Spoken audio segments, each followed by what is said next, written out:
I put toothpaste on spots at night and it dries it out. I might get in trouble for saying that. Gigi. Well, wait a second. How do you go from using like a $276 serum to putting toothpaste on your spots at night? I'm a little horrified. Aloha everyone, welcome to Skincare with Hyram. If you don't know who I am, my name is Hyram and I'm passionate about teaching you how to perfect your skincare routine. So make sure you subscribe to my channel and to the notification bell so that you can see my videos every single week. Okay, let's just get this out of the way. Let's talk about the elephant in the room. Myself. I've been gaining weight. Good thing it's the gains, bro. I have been breaking out around my mouth for a week and I don't know why. I really can't figure it out. And there's 3 big boys that have decided to stick around. Their names are Josh, Chad, and Kyle. Is it a coincidence that they happen to be the same names as my middle school bullies? I don't know. You tell me. In today's video, I'm going to be reacting to a video that you guys flooded my comment sections with. And honestly, I'm really stoked to see Gigi Hadid's skincare routine. Now, let me first start with the video by saying, I don't know if I'm pronouncing her name correctly. Like, I obviously know who she is. I mean, everyone knows who she is. She is a beautiful model that her and her sister are arguably the top models in the world. And yet I still don't know how to pronounce her name. Hadid.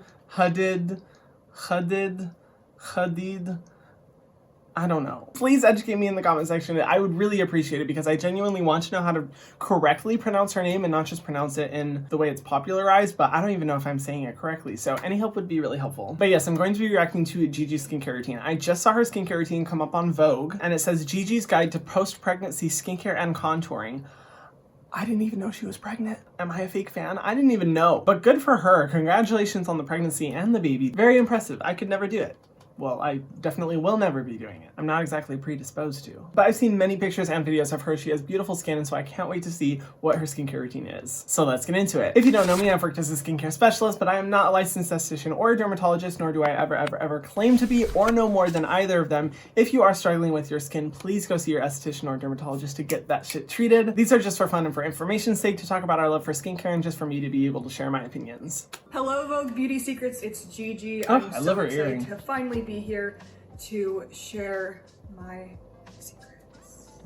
Wow, that's her skin makeup free. A little bit more than my everyday looks. Okay, let's get started. I've already washed my face while I was pregnant. You know, not gonna lie, I was fully expecting for there to be some inflammation, rosacea, redness, something of that kind, because it's actually very common to have skin issues when you've completed a pregnancy. It's totally normal. No shame in it. It just happens. So first of all, I'm impressed that her skin does look that even. But second of all, I'm also impressed that she's willing to come on and expose her skin and talk about her skin struggles after a pregnancy, because that is a time of vulnerability and insecurity for some women. And I think anyone who's willing to expose their skin that soon after pregnancy definitely deserves a clap on the back. Clap on the back? Pat on the back.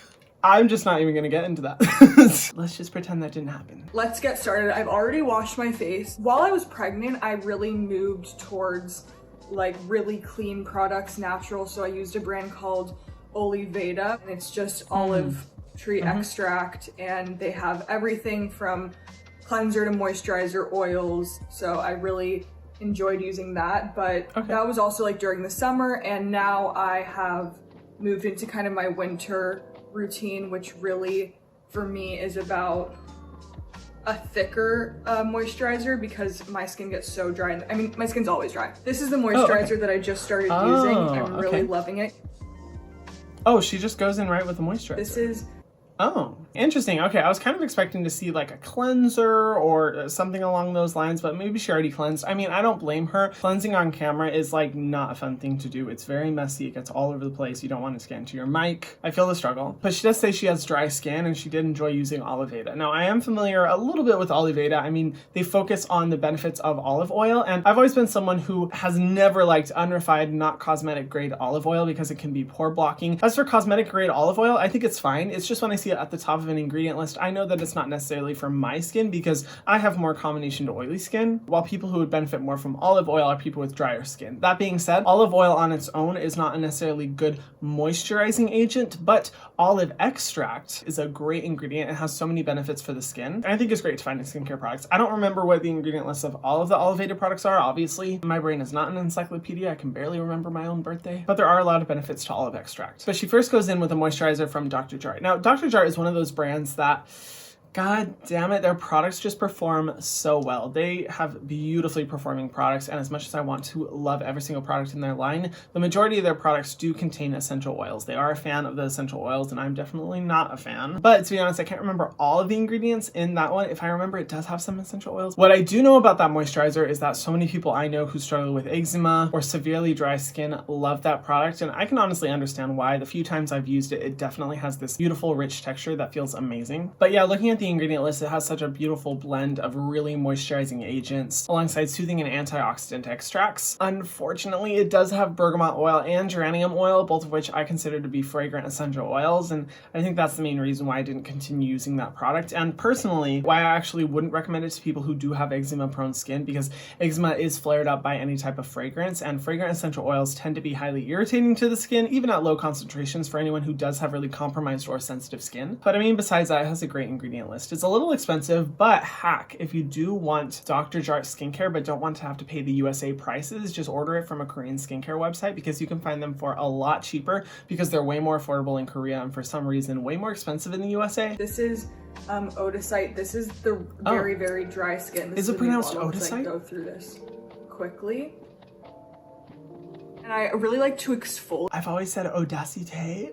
You know, looking at it, maybe it is Odacite. Maybe that is how you pronounce it. I mean, it's not like I pronounce every single ingredient wrong, including her name. But let me look at this product. I have a feeling it's going to be very expensive because Audacité or Odacite, or however you say it, tends to be pretty expensive. Okay, so it is the Very Dry Skin Moringa Petit Grain Serum Concentrate. So it has moringa seed oil, which I think is a really beneficial oil. I don't know how I feel about it at this high of a concentration with the primary ingredient in a product, because it can have some sensitizing components, but overall it's a great ingredient to really, really hydrate the skin. Okay, so it does have lemon, rose, and citrus essential oils. So this thing is pretty loaded with fragrance. I mean, it's Audacité or Odacite. They love their fragrance. They're definitely the type of brand that really likes the natural type of ingredients and marketing. It's totally what I expect. I'd say my main issue with this product is that it's $46 for 5 milliliters. 5 milliliters. That is so expensive. An average serum is 30 milliliters. So you take 5 and times it by...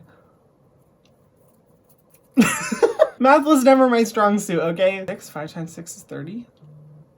Yes, 5 times 6 is 30. So 6 times 46. Okay, I'm gonna need a calculator for this. We aren't expecting miracles here. $276 for a full-size serum. That is insanity. I would never pay that price point, especially for a product that's loaded with fragrance. Not a fan of this one. And interestingly enough, I have heard dermatologists recommend to pregnant women and women post-pregnancy to not use products with essential oils because of their irritation potential. So if anything, I would just recommend avoiding this. If anything, you can find products that are 100% moringa seed oil and just mix them in with another hydrating oil that you have. And I really like to exfoliate in high school. I feel like maybe I did it a little too much. I would use like that St. Ives apricot scrub, really? Which I loved. I used it till pretty recently, actually. Whenever I'm working a lot or I'm wearing a lot of makeup or I'm coming from a shoot, I use Cetaphil because I just feel like it really cleans my skin. I've always really gone for like drugstore skincare.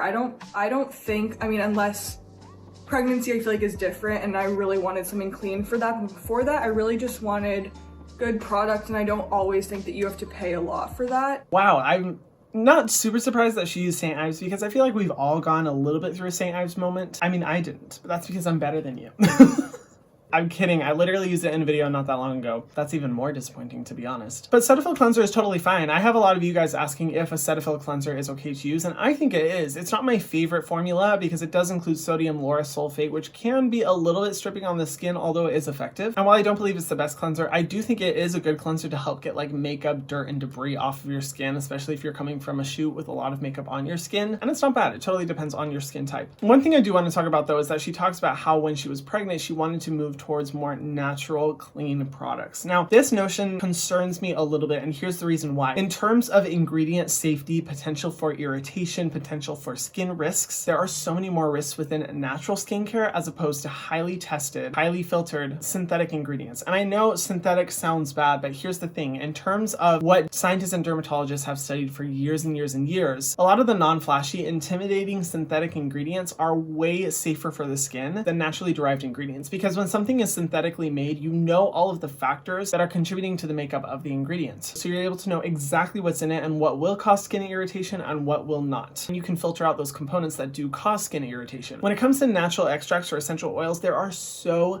many components that could be contributing to the way that's made up. And the more components you have in a single ingredient, the more likely you are to see some level of irritation. And obviously when you're pregnant, your skin is extra sensitive and you want to be extra careful. So if anything, I would recommend going more towards what a dermatologist would recommend rather than trying to go towards clean natural products. Now, I will say this, I'm not a dermatologist, nor am I a pregnancy expert. I am a homosexual man who hopes to never touch pregnancy with a 10-foot pole. But in terms of safety, you really should listen to your dermatologist because this is a common misconception I see that natural products or ingredients are safer and synthetic products or ingredients are more risky. Because from a data standpoint, that's just not true. So putting it out there so you guys are aware, again, if you're pregnant, listen to your doctor or dermatologist. They know what's best. So during fashion week, I think is when my skin gets the most irritated because I wear makeup the most during fashion week. It's literally every day, all day.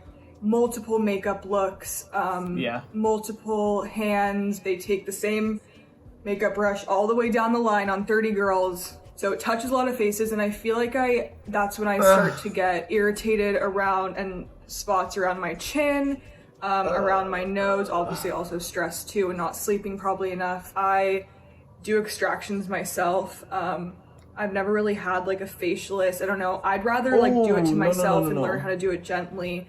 And then a strange thing that I do, which my mom taught me, is I put toothpaste on spots at night and it dries it out. I might get in trouble for saying that. Gigi! Wait a second. How do you go from using like a $276 serum to putting toothpaste on your spots at night? I'm a little horrified. Okay, that was a lot to take in at one moment.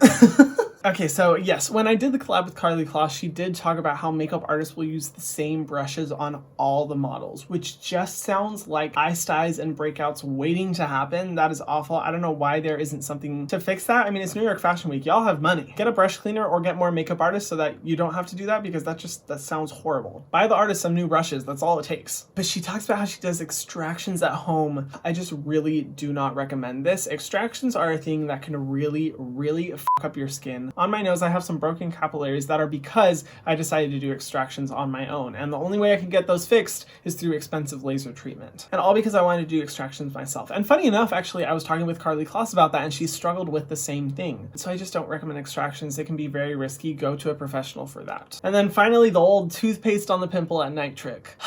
I mean, here's the thing, it sometimes works, but doesn't mean it's good for your skin. Oh no! It just always comes back to the thing that I've said. If something isn't formulated for your skin, don't put it on your skin. While I see the appeal of toothpaste because it does dry out the spot, it can really irritate that area. There's different components in different toothpastes that are not good for the skin. And while yes, it is drying it out, your skin's moisture barrier is going to be completely devoid of any moisture, which means actually speeding up the healing process is going to be impossible. And that's why I recommend ingredients like salicylic acid or benzoyl peroxide, and also using good moisturizers that help to put a seal over top of the area to make sure that area of the skin doesn't lose any excess water. I mean, if you want to dry out that area, I would recommend like a drying lotion, the reversed sulfur spot treatment. That one's great because sulfur is an awesome alternative to your typical ingredients like salicylic acid or benzoyl peroxide. Or my personal favorite product that will not only dry out the area but also deeply exfoliate the pore, the Paula's Choice 2% BHA solution. Any of those products would be so much better than a toothpaste. Oh, and by the way, all the products that I talk about in today's video will be listed in the description box below. If you do want to support me or my channel, I would really appreciate you shopping from those links because I do make a small commission, but no pressure whatsoever. They're just there if you want to use them. Okay, I'm a little nervous to move forward. I don't know what's coming. Another thing that I like to do with my moisturizing and my skincare before I start makeup is to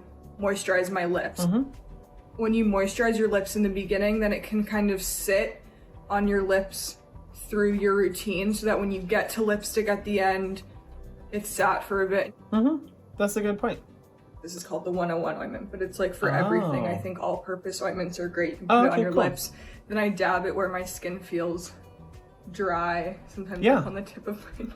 That's a great tip. It's kind of like a natural highlighter. Most lip balms are like petrolatum based or have some type of sealant or silicone that sits on the surface of the skin to make sure it traps in any water loss. And if you do have dry patches on your skin, definitely use like a fragrance-free balm and dab it on those areas. It'll really help to seal in that moisture. I like to sometimes dab it there because I just think that eyebrow product, like pencil and stuff, I'm goes still on in better. awe at how beautiful her skin is. Wow. During pregnancy, I think the thing that changed most about my skin was the pigmentation. I've had like this darkness near my eye from before pregnancy, but it got really dark when I was pregnant. I tried to wear hats in the sun and sunblock. Also like let it happen because I think it's natural. Yeah, I knew it was gonna go away after I gave birth, and I think just like to not be hard on yourself, and that's a good point. It's part of the process, and it's lightened now. It's not bad. Yeah, I all right, barely so see it. Headed into makeup, the base. I really like a base that doesn't look. Hold up. She did not just talk about hyperpigmentation, wearing sunblock, and then doesn't go in with a sunscreen. This happens in so many celebrity skincare routines. I don't know why sunscreen is so difficult, especially after pregnancy. Your skin has been through so much. It definitely needs a little bit of reassurance by using sunscreen. Any of y'all who watch my videos and know this for a fact. Sunscreen is the most important part of your skincare routine, and if you don't use a sunscreen, the rest of your routine is going to be irrelevant. And I don't mean to say that to be mean, I say that as a way to save you money. Because if you're spending a lot of money on other products and not using a sunscreen, you're basically throwing that money away, because 90% of premature aging is due to sun exposure alone. 90%. And that's not including things like hyperpigmentation, worsened acne, sunspots, or skin cancer. There's so many things that are caused by the sun, and that's why a sunscreen is a must in a skincare routine. And I know a lot of people like to go in with a makeup that does have a sun protection factor, but in reality, the concentration of the SPF is so low that you're really not going to be getting any sun protection. I'm sorry, Gigi. I feel like I'm roasting you so hard. I don't mean to. All right, so what are my thoughts on this routine? I don't want to be rude, but I wasn't a fan of, I don't think, any of the products that she uses. Maybe the ointment. Also, I didn't check the ingredients of the ointment because I was too scared that I wasn't gonna like it and not like any of the products that she uses. But you know, overall, I would just say I would recommend her to find some fragrance-free products just to avoid some of the irritation. I'd say the main contributor to fragrance is probably that Audacité serum. Honestly, if you want a good hydrating serum, the Vichy Mineral 89 serum is amazing for hydration. Or if you want an oil that's more moisturizing, use the Biossance 100% squalane oil. I'll have both of them linked below. Those are much better options for ensuring you're getting hydration and moisture without the risk of irritation or without the crazy price point. The Dr. Jart product was okay, and the skin hacks that she uses are abysmal at best. Bleak, I tell you. Honestly, Gigi, if you want some great sunscreens that are really affordable, some that I've been loving are first the Bliss Blockstar Invisible Sunscreen. This one's awesome because it has a little bit of a tint to it. There's no white cast. It's so lightweight, it sinks into the skin really quickly. It's a mineral-based sunscreen, an awesome option. The Revectin Clean SPF 50. This one is also amazing. Blends into the skin really nicely. It is an SPF 50, which is very impressive for a mineral-only sunscreen. It has a little bit of a white cast, but honestly for your skin tone, it'll blend into your skin really easily. Or if you want an amazing sunscreen that's really hydrating with absolutely no white cast, the Crave Beauty Beat Shield SPF 50 is bomb. It gives you that glow. I feel like you would really like it because of your dry skin. Or the Biossance Mineral Squalane Sunscreen. That one's great as well. Also blends into the skin, works for a lot of skin tones, and also has that hydrating feel. Those would be so amazing for your routine. Just please, please, please add a sunscreen for my sake. Wow, that was a journey. If anything, I'm really proud of Gigi for being so open and honest and vulnerable about her skin struggles and showing her skin on camera after pregnancy. I mean, that takes a lot of guts. I mean, post-pregnancy, women already have so much to deal with in terms of feeling secure about their bodies and their skin. So honestly, props to her. Regardless of my critiques, I'm proud of her for doing that. But what do you guys think? Let me know in the comment section down below. I would love to hear your opinions, what you thought about her hacks. And if you guys haven't already, be sure to subscribe to my channel and hit the notification bell so that you can see my videos every single week. And I'll see you guys in the next one. Mwah.